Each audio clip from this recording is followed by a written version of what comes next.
चलिए बच्चों, आज हम लोग आपको स्वप्रेरणा पढ़ा रहे हैं। जो मैं बताया कि लेक्चर आज हम लोग कौन सा लिखेंगे, ये जो लेक्चर आपका होगा लेक्चर 4, क्रम बढ़ते समय विद्युत चुम्बकीय प्रेरण, पूरा चैप्टर पर, क्योंकि चैप्टर बहुत इंपॉर्टेंट है। वरना इस चैप्टर को मैं एक मेन हेडिंग पढ़ाता। देखो इसमें मैं पहले क्या पढ़ाया आपको, इसके बारे में मैंने विद्युत चुम्बकीय प्रेरण किसे कहते हैं अभी जस्ट क्लास में चली है। फिर इसके पहले हमने इसमें पिछले चैप्टर में पढ़ाया था प्रत्यावर्त, क्या बोलते हैं उसमें, ई की धारा, मतलब कि क्या बोलते हैं उसका, परिपथ का, लेंज का नियम, लेंज का नियम, फैराडे का नियम, फिर उसमें विद्युत चुम्बकीय प्रेरण आ गए। अब स्वप्रेरण, फिर इसके बाद अन्योन्य प्रेरण, अन्योन्य प्रेरण गुणांक पढ़ाएंगे, अन्योन्य प्रेरण के फार्मूले बताएंगे, फिर स्वप्रेरण बताएंगे, स्वप्रेरण गुणांक बताएंगे, फिर इससे 2 डेरिवेशन है। फिर उसके बाद इस चैप्टर में एक टॉपिक बहुत इंपॉर्टेंट है, जैसे प्रत्यावर्ती धारा, डायनमो है, डायनमो यानी विद्युत जनित्र है। फिर उसके बाद ये भी 2025 में ही पेपर में आया है। और इसके बाद जस्ट आपको हम पढ़ा लेंगे क्या, ट्रांसफार्मर, ट्रांसफार्मर फिर न्यूमेरिकल लगाएंगे। इस पर हम न्यूमेरिकल आपको विस्तृत अपने यूट्यूब पर अपने बढ़िया से आपको चैनल पर प्रोवाइड करेंगे। देखो लाइट चली गई है, ठीक है, अभी कुछ देर के लिए हम रोकते हैं।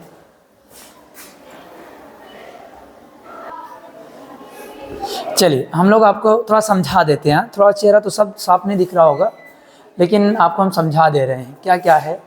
करेंगे जब अगर हम किसी परिपथ के अंदर अगर हम लोग क्या करेंगे, अगर इसमें धारा प्रवाहित कर देंगे, यानी अगर जब इसमें धारा प्रवाहित करेंगे, अगर जब इसमें धारा प्रवाहित कर देंगे, धारा प्रवाहित करेंगे तो क्या हो जाएगा जानते हैं, इसमें जो होता है चुंबकीय क्षेत्र उत्पन्न हो जाएगा। क्या हो जाएगा, चारों तरफ इसके चारों ओर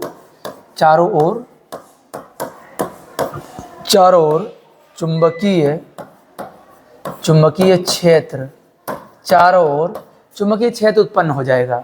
कह रहे जब किसी कुंडली में अगर हम क्या बोलते हैं, लाइट आ गई, गुड, जब हम लोग उस पर क्या कर देते हैं, जब कुंडली में वैद्युत धारा प्रवाहित करते हैं, उनके चारों ओर चुंबकीय क्षेत्र उत्पन्न हो जाता है।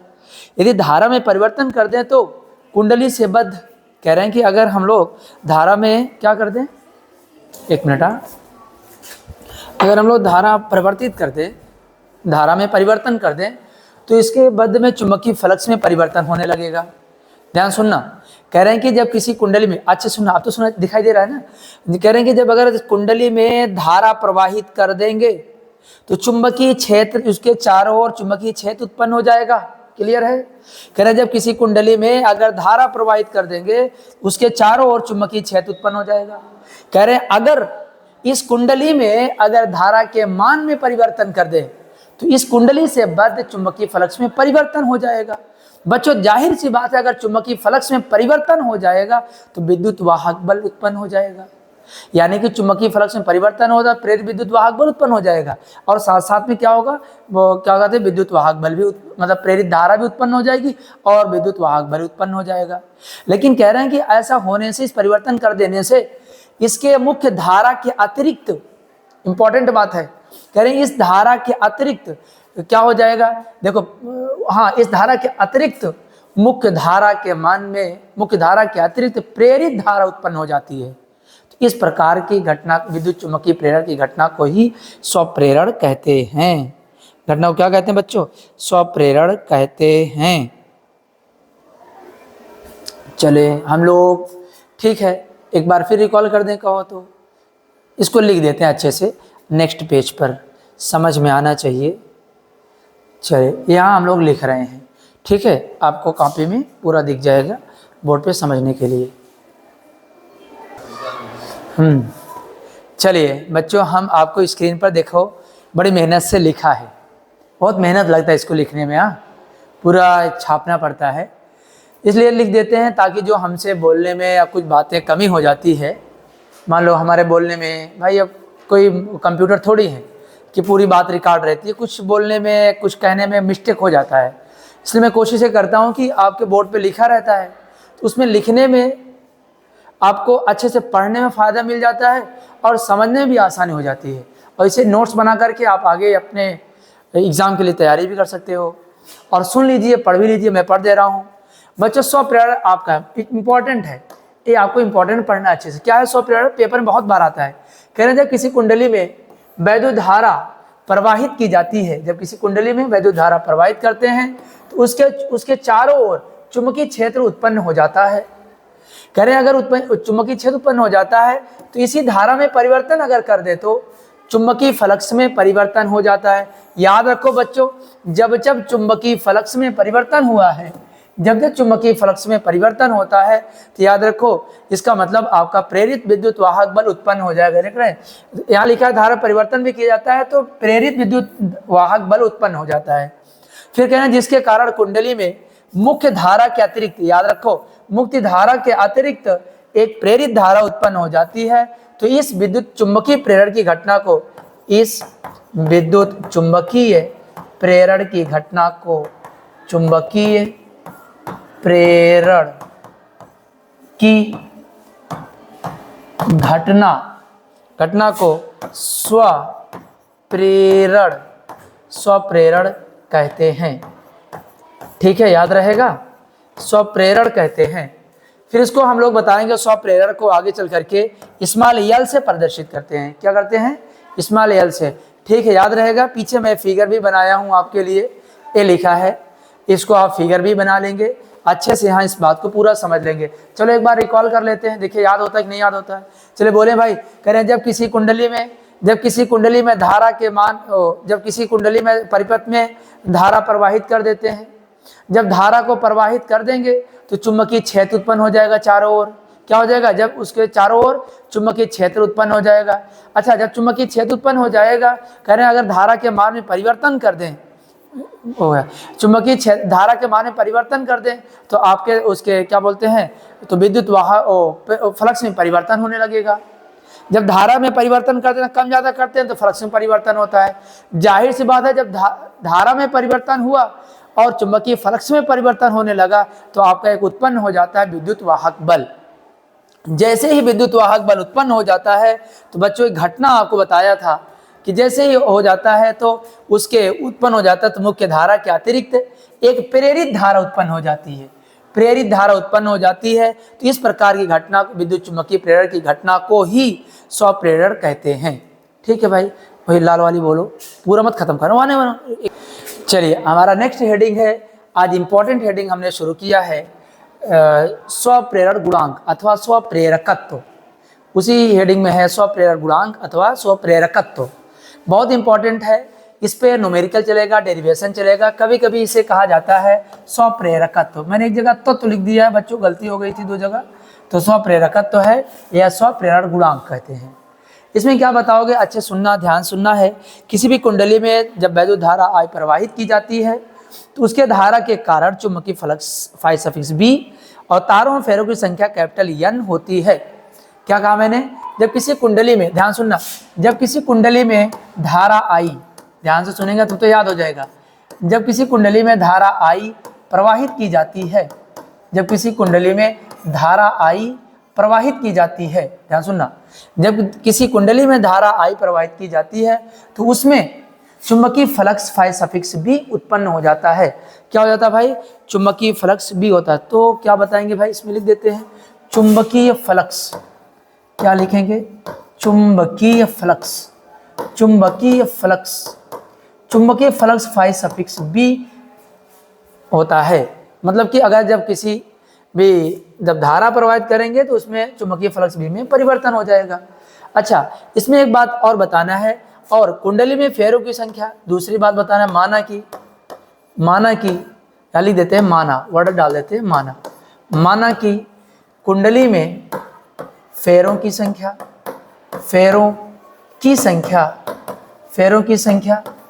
N हो तो, ध्यान से सुनना, हो तो। अब आपको मैं ये बताऊंगा कि स्वप्रेरण गुणांक कहते किसको हैं। खूब अच्छे सुनना, ध्यान सुनना। देखो मैंने कहा, अब देखो मुझे फार्मूला बनाना है। देखो थोड़ा फिजिक्स के लैंग्वेज समझा करिए। जब मुझे धारा आई प्रवाहित करेंगे तो स्मॉल आई आ गया। जब मेरा चुंबकीय फ्लक्स भी होगा यानी कि φ हो जाएगा, और जब कुंडली में फेरों की संख्या होगी तो कैपिटल N हो जाएगी।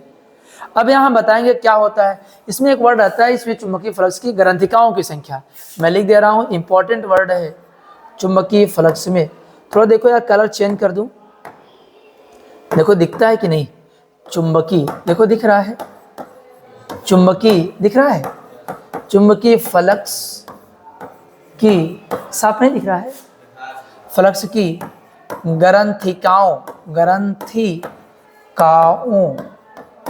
याद रखो ये वर्ड ना भूलना आप, ग्रंथिकाओं की संख्या, ग्रंथिकाओं की संख्या क्या हो जाएगी, मतलब जब हमारे पास चुंबकीय फ्लक्स B होगा और फेरो संख्या n होगी, तब चुंबकीय फ्लक्स की ग्रंथिकाओं की संख्या क्या होगी जानते हैं, n phi suffix B, important, यानी कि ग्रंथिकाओं की संख्या और उसमें बहने वाली और उसमें बहने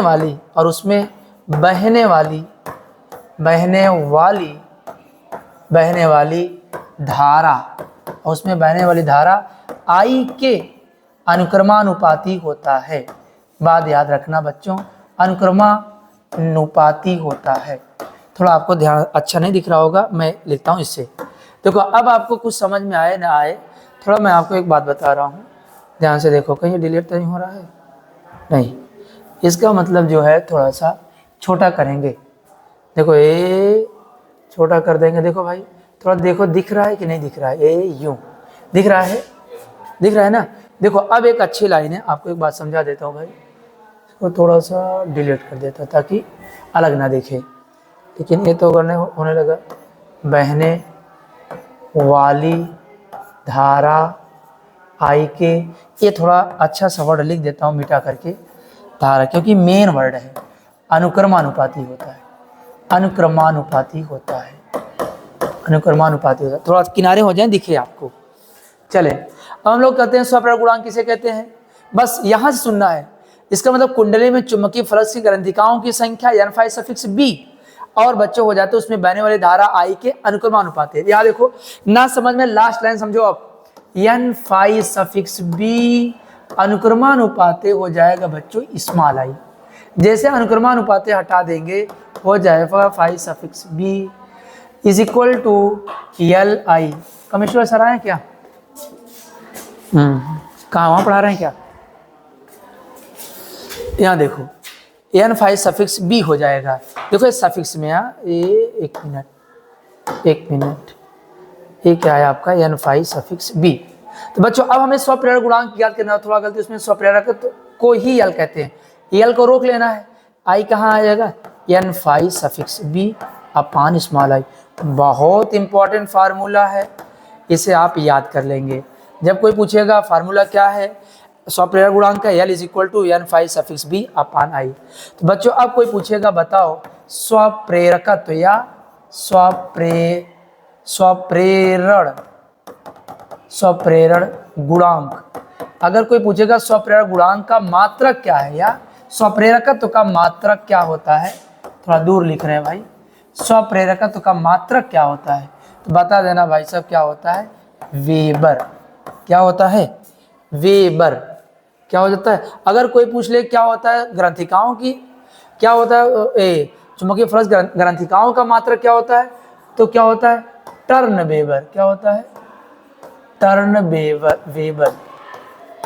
क्या होता है भाई? टर्न वेबर होता है, हाँ टर्न वेबर हो जाता है। चलिए आप लोग याद कर लेंगे, जहाँ L क्या है स्वप्रेरण गुणांक होता है। क्लियर है? थोड़ा रोक दीजिए 1 मिनट के लिए। चलिए हम आपको एक फार्मूला बता रहे हैं, ध्यान से सुनना। देखिए आपको हम एक बात बता रहे हैं, जब अगर हमारे फ्लक्स में परिवर्तन होगा यानी प्रेरित विद्युत धारा में उत्पन्न होगा, फ्लक्स में परिवर्तन किया जाएगा, यहाँ लिख लेना यदि किस में परिवर्तन हो जाएगा, प्रेरित धारा को परिवर्तित कर दे तो, यदि प्रेरित बंद कर दो, यदि प्रेरित धारा में परिवर्तन कर दे तो, हेडिंग लिख लेना, परिवर्तन कर दे तो, परिवर्तन कर दें तो, यदि धारा में परिवर्तन कर दें तो विद्युत वाहक बल उत्पन्न हो जाता है।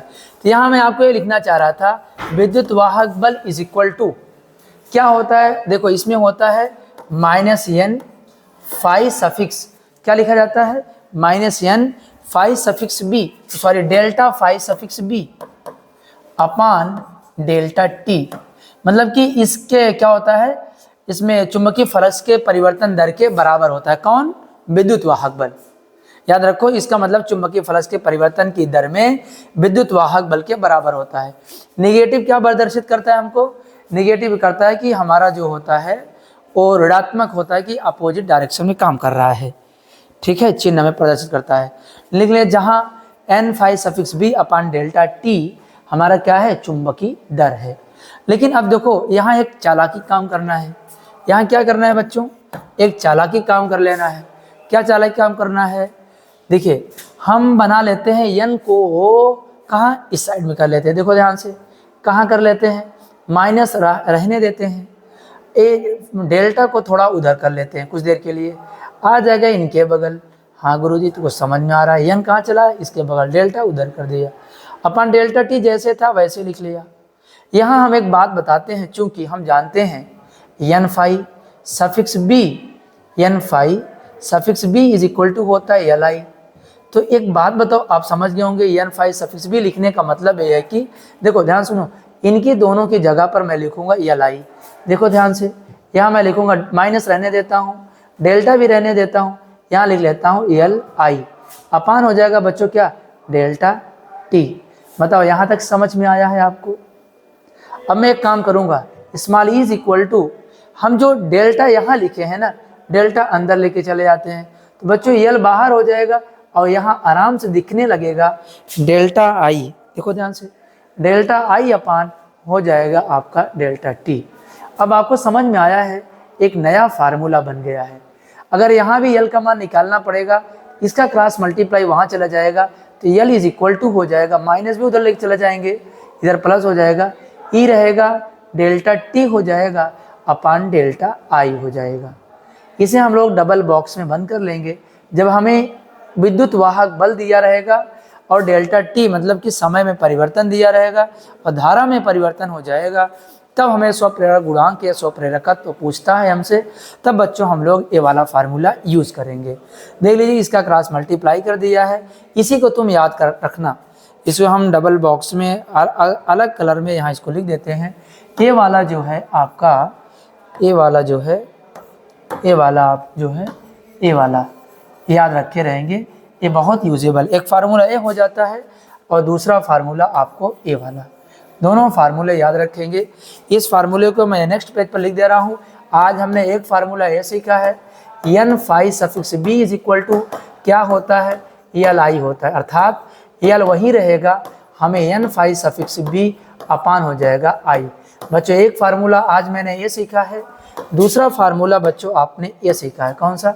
दूसरा फार्मूला हमने ये सीखा, एल इज इक्वल टू होता है ई, माइनस बाहर रहेगा, माइनस क्या होगा? बाहर रहेगा, और ऊपर चला जाएगा डेल्टा टी और नीचे आएगा बच्चों स्मॉल आई। याद रखो, डेल्टा टी ऊपर है, स्मॉल आई है। अच्छे से तैयार कर लेंगे। दोनों आपके स्वप्रेरक तो पूछा गया है, दोनों पे हम लोग न्यूमेरिकल लगाएंगे। हाँ, एक बात और बता दे रहे हैं, इसका जो है बीमी सूत्र मैंने नहीं बताया था, दोनों मात्रा ml2t-2 a-2 होता है। यहाँ लिख लेते हैं इसका डायमेंशनल फार्मूला, बीमी सूत्र लिखा जाता है। एक मिनट यहाँ लिख देता हूँ बच्चों, स्वप्रेरण गुणांक, थोड़ा एक दो आज वो बना देना यार, स्वप्रेरण गुणांक का बीमी सूत्र ऐसा लिखा जाता है। बीमी सूत्र क्या होता है? ml2t-2 a-2। इसे आप याद कर लेंगे, कभी कभी पेपर में आपसे पूछा जाता है ml2t-2 a-2। ठीक है, ml2t-2 a-2। ठीक है, अगला हेडिंग हम लोग कल से बात करेंगे। आपके बुक में लिखा है, अगला हेडिंग है अन्योन्य प्रेरण। ये भी अच्छे से समझ लेंगे, अन्योन्य प्रेरण क्या होता है। अन्योन्य प्रेरण, इस वीडियो को एंड कर दो, नया वीडियो बना दो।